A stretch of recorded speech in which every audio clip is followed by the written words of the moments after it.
नमस्कार मित्रांनो, मी art instructor Ashutosh तुमच्या समोर घेऊन आलो आहे एक इंटरेस्टिंग ड्रॉइंग ट्युटोरियल। आजचा व्हिडिओ तुमच्यासाठी खूपच उपयुक्त असणार आहे, कारण आज आपण 2D डिझाईन आणि लेटरिंग या दोन टॉपिकला एकत्र करून एक चित्र काढणार आहोत। तर मित्रांनो, या एकाच व्हिडिओमध्ये तुमची लेटरिंग आणि 2D डिझाईन या दोन्ही टॉपिकशी दोन्ही विषयांची तयारी होणार आहे।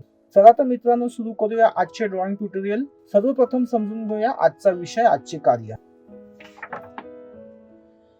आज आपण 21 सेंटीमीटर लांबीचा आणि 15 सेंटीमीटर रुंदीचा आयत काढून त्यामध्ये एक डिझाईन तयार करणार आहोत।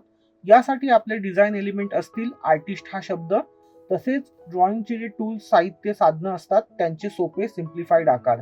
जो ड्रॉइंग पेपर मी इथे वापरत आहे तो 1/4 इम्पिरियल साइजचा कार्ट्रिज पेपर आहे, ज्याची लांबी आहे 42 सेंटीमीटर आणि रुंदी आहे 30 सेंटीमीटर। सर्वप्रथम आपल्याला कागदाचा मध्यबिंदू शोधायचा आहे। त्यासाठी एक उभी रेषा आणि एक आडवी रेषा काढायची आहे, ज्या कागदाला दोन समान भागामध्ये विभागतील आणि ज्यांचा छेदनबिंदू पानाचा मध्यबिंदू असेल। आता आपल्याला या रेषा आणि कागदाचा मध्यबिंदू यांच्या मदतीने एक 21 सेंटीमीटर लांबीचा आणि 15 सेंटीमीटर रुंदीचा आयत कागदाच्या अगदी मध्यभागी काढायचा आहे। त्यासाठी आपल्याला या आडव्या रेषेच्या दोन्ही बाजूला 7.5 सेंटीमीटर अंतरावर खुणा करून एकमेकांना जोडायच्या आहेत, जेणेकरून आपल्याला एकमेकांना समांतर असणाऱ्या आणि मधले अंतर 15 सेंटीमीटर असलेल्या रेषा भेटतील। अशाच रीतीने आपल्याला उभ्या रेषेच्या दोन्ही बाजूला 10.5 सेंटीमीटर अंतरावर खुणा करून दोन नवीन रेषा काढायच्या आहेत, ज्या एकमेकांना समांतर असतील व मधले अंतर 21 सेंटीमीटर असेल। तर मित्रांनो, अशा प्रकारे आपल्याला आवश्यक असलेला आयत भेटला आहे। आता आपण आयताच्या बाजू पेन्सिलच्या सहाय्याने ठळक करून घ्यायच्या आहेत व अनावश्यक रेषा पुसून काढायच्या आहेत। आयत काढून झाल्यानंतर आता वेळ आहे यामध्ये डिझाईन एलिमेंट्स ॲड करण्याची। आधी सांगितल्याप्रमाणे मी या डिझाईनमध्ये आर्टिस्ट हा शब्द आणि आर्ट रिलेटेड मटेरियल्स व टूल्सच्या आकारांचा डिझाईन घटक म्हणून वापर करणार आहे। या घटकांची डिझाईनमध्ये प्लेसमेंट करताना आपल्याला कंपोजिशन आणि स्पेस डिव्हिजनकडे बारकाईने लक्ष द्यायचे आहे। आवश्यक असल्यास फायनल डिझाईनचे प्लॅनिंग करण्यासाठी तुम्ही चित्र काढण्यापूर्वी 1-2 रफ स्केचेस सुद्धा करू शकता। रेखांकनाच्या या पहिल्या टप्प्यात आपण पेन्सिलवर खूप कमी प्रेशर देऊन हलक्या व लाईट रेषा ड्रॉ कराव्यात, जेणेकरून तुमच्याकडून जर ड्रॉइंगमध्ये चुका झाल्या किंवा मिस्टेक झाल्या तर लाईट रेषा तुम्हाला इरेजरच्या सहाय्याने सहज पुसता येतील, खोडता येतील। जास्त प्रेशर देऊन काढलेल्या गडद रेषा इरेजरने पुसणे कठीण होऊन जाते। तसेच इरेजरचा जास्त वापर कागदाच्या पृष्ठभागाच्या टेक्स्चरचे नुकसान करू शकतो, ज्यामुळे नंतर रंगकामात देखील समस्या निर्माण होऊ शकतात आणि ज्याचा तुमच्या फायनल ड्रॉइंगवर खूप वाईट परिणाम होऊ शकतो। म्हणून तुम्ही इरेजरचा, खोड रबरचा जितका कमी वापर कराल तितकेच तुमच्यासाठी चांगले। येथे तुम्ही पाहू शकता की या डिझाईनमध्ये लेटर्स आणि टूल्सला एकत्र करून मी या चित्रात क्रिएटिव्हिटी आणण्याचा कसा प्रयत्न केला आहे। मी ए या अक्षराला कंपासचा आकार दिला आहे, टी हे अक्षर पेन ट्यूबच्या आकारात काढले आहे आणि आय या अक्षराला पेंट ब्रशच्या आकारात रूपांतरित केले आहे। तुम्ही सुद्धा तुमची क्रिएटिव्हिटी आणि इमॅजिनेशनचा वापर करून तुमच्या डिझाईनला अधिक मनोरंजक आणि युनिक बनवू शकता। मित्रांनो, ह्या चित्राचे रफ स्केच जे मी अगदी लाईट ड्रॉ केले होते ते आता पूर्ण झाले आहे आणि मला यात काही चेंजेस किंवा करेक्शन करण्याची गरज वाटत नाही, पण व्हिडिओमध्ये ते अधिक ठळक आणि स्पष्ट दिसावं केवळ यासाठी मी डार्क पेन्सिलचा वापर करून त्याला रिफाईन करत आहे, डार्क करत आहे। मात्र तुम्हाला ही स्टेप फॉलो करण्याची काही गरज नाही। वेळ वाचवण्यासाठी तुम्ही थेट लाईट आणि रफ चित्रालाच रंग देण्यास सुरुवात करू शकता। या चित्रातील आपला रेखाटनाचा भाग पूर्ण झाला आहे। आता वेळ आहे रंगकाम सुरू करण्याची। चित्र रंगवण्यासाठी मी इथे पोस्टर कलरचा वापर करणार आहे आणि तुम्हाला सुद्धा डिझाईनसारखे विषय रंगवण्यासाठी मी पोस्टर कलरचाच वापर करण्याचा सल्ला देईन, कारण बहुतांश वेळा डिझाईनमध्ये फ्लॅट कलरचा वापर केला जातो आणि पोस्टर कलर यासाठी खूप सुंदर रिझल्ट प्रोड्यूस करतात। पण पोस्टर कलर वापरणे थोडे जोखमीचे आणि वेळखाऊ ठरू शकते। रंगवताना रंग सांडण्याचा, पसरण्याचा धोका असतो। पण जर तुम्ही पोस्टर कलर वापरण्याचा पुरेसा सराव केला असेल तर ते तुम्हाला नक्कीच आवडतील। अन्यथा ऑइल पेस्टलचा पर्याय आहेच। येथे पेंटिंगची सुरुवात मी बॅकग्राऊंड रंगवण्यापासून करत आहे। बॅकग्राऊंड रंगवण्यासाठी मी व्हायलेट रंग निवडला आहे आणि त्यामध्ये व्हाईट रंग मिसळून मी रंगाचा एक छान लाईट टोन तयार केला आहे। बॅकग्राऊंड आधी रंगवण्याचे कारण असे की बॅकग्राऊंड या चित्रातील एक मोठा भाग आहे। शक्यतो आपण नेहमी मोठे भाग आधी रंगवावे, त्यामुळे जेव्हा आपल्या चित्राचा एक मोठा भाग रंगवून पूर्ण होतो व चित्र आपल्याला भरलेले पूर्ण दिसते, तेव्हा आपला बराचसा ताण कमी होतो व चित्र दिलेल्या वेळात पूर्ण होऊ शकते हा विश्वास आपल्यात जागतो व उर्वरित छोटे भाग रंगवणे खूप सोपे वाटते। बॅकग्राऊंड रंगवल्यानंतर आता मी आर्टिस्ट हा शब्द रंगवणार आहे, कारण तो या चित्राचा मुख्य घटक आहे. तसेच रंगवायला शिल्लक तो दुसरा सर्वात मोठा भाग आहे. मी या शब्दातील बहुतेक अक्षरे एका युनिक पद्धतीने डिझाईन केली आहेत, पण संपूर्ण शब्द एक समान युनिफॉर्म दिसावा यासाठी त्यांना मी एक कॉमन रंग देत आहे.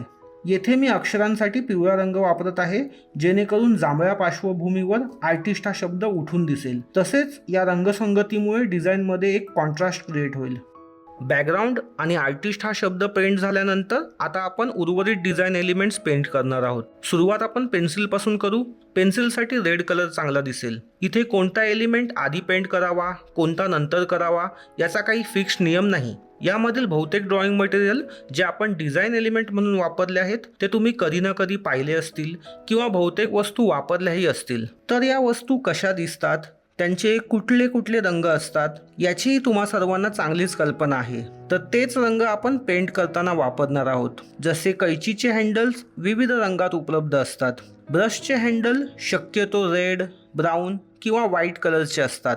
रंगाची बॉटल, पेन तसेच पेपर कटरसाठी सुद्धा तुमच्याकडे अनेक रंगांचे पर्याय उपलब्ध आहेत. तर तुम्ही डिझाईनमधले कुठले रंग वापरावेत आणि कुठले नाही हा सर्वोपरी तुमचाच निर्णय असेल. पण हे रंग निवडताना जर आपण आपल्या चित्राचा विषय काय आहे, चित्र काढण्याचा उद्देश काय आहे, चित्रातून आपल्याला काय सांगायचे आहे किंवा बघणाऱ्यावर आपल्या चित्राचा काय परिणाम होईल यासाठी चित्रातील कोणत्या भागाला प्राधान्य द्यायचे आहे, कोणती कलर स्कीम वापरणं गरजेचं आहे, कोणते आर्ट मटेरियल किंवा मीडियम वापरल्यास चित्र अधिक परिणामकारक होईल या सर्व गोष्टींचा बारकाईने विचार केला पाहिजे. यासाठी बेसिक आर्ट थिअरीची माहिती असणे आवश्यक आहे. कोणतेही चित्र किंवा डिझाईन काढताना त्यासाठी रंग निवडताना तुम्ही जर बेसिक आर्ट थिअरीचा अभ्यास केला असेल तर तुमचे चित्र अधिक आकर्षक व सुंदर दिसेल. कला सिद्धांतानुसार सुंदर कलाकृती ही हार्मनी, बॅलन्स आणि कॉन्ट्रास्टवर अवलंबून असते. कलाकार प्रेक्षकांचे लक्ष वेधण्यासाठी विशिष्ट रंगसंगती, कलर टेम्परेचर आणि व्हॅल्यू स्केलचा वापर करतात. यामुळे एक सुखद भावनिक आणि दृश्यात्मक लय निर्माण होते जी प्रेक्षकाला परिपूर्ण आणि योग्य वाटते. आता मी या चित्रामागील विचार प्रक्रिया स्पष्ट करतो. कलाकार या शब्दामागे आणि आजूबाजूला आर्ट मटेरियल ड्रॉ करण्याचे कारण आणि त्यांच्यासाठी केलेली रंगाची निवड. आपण यात divider compass, fountain pen, paint brush, easel, palette आणि शार्पनर यांसारख्या घटकांचा समावेश केला आहे. या केवळ सजावटीच्या वस्तू नाहीत, तर कलाकार होण्यासाठी काय लागते याची एक कहाणी त्या सांगतात. येथे रंगांच्या निवडीकडे लक्ष द्या. मी मुद्दामच सौम्य आणि फिकट छटा वापरल्या आहेत. ग्रेज, सॉफ्ट ब्ल्यूज, अर्थ टोन्स आणि म्युटेड ब्राउन्स. का? कारण जर आपण आजूबाजूचे एलिमेंट्स खूप ब्राईट केले तर ते आपल्या मुख्य ड्रॉइंग एलिमेंट कलाकार या शब्दाशी स्पर्धा करतील. इतर एलिमेंट्सला न्यूट्रल ठेवल्यामुळे ते मुख्य लक्ष वेधून न घेता चित्ररचनेला आधार देतात आणि संतुलन साधतात. तर मित्रांनो, आपला बॅकग्राऊंड रंगवून झाला, आर्टिस्ट हा शब्द रंगवून झाला व आतापर्यंत इतर सपोर्टिंग एलिमेंट, इंडिव्हिज्युअल ऑब्जेक्ट सुद्धा बऱ्यापैकी रंगवून झाले आहेत. तर आता आपण चर्चा करणार आहोत की डिझाईन एलिमेंट्स जेव्हा एकमेकांवर ओव्हरलॅप करतात तेव्हा डेप्थ कशी निर्माण होते. तुम्ही बघू शकता की कशा पद्धतीने सपोर्टिंग एलिमेंट्स व आर्टिस्ट शब्द रेड पेन्सिलच्या सभोवताली प्लेस केले गेले आहेत. अक्षरे व पेन्सिल एकमेकांना ओव्हरलॅप करत असल्यामुळे अक्षरे पेन्सिलवर जाणीवपूर्वक अडकवल्यासारखी दिसत आहेत, ज्यामुळे चित्रात डेप्थ निर्माण झाली आहे व चित्र फ्लॅट न वाटता एकसंध वाटते. मित्रांनो, इंटरमिजिएट ग्रेड ड्रॉइंग परीक्षेत चित्र वेळेत पूर्ण होईल याची खात्री करा. तुमचे चित्र 3 तासात पूर्ण होईल असे नियोजन करा.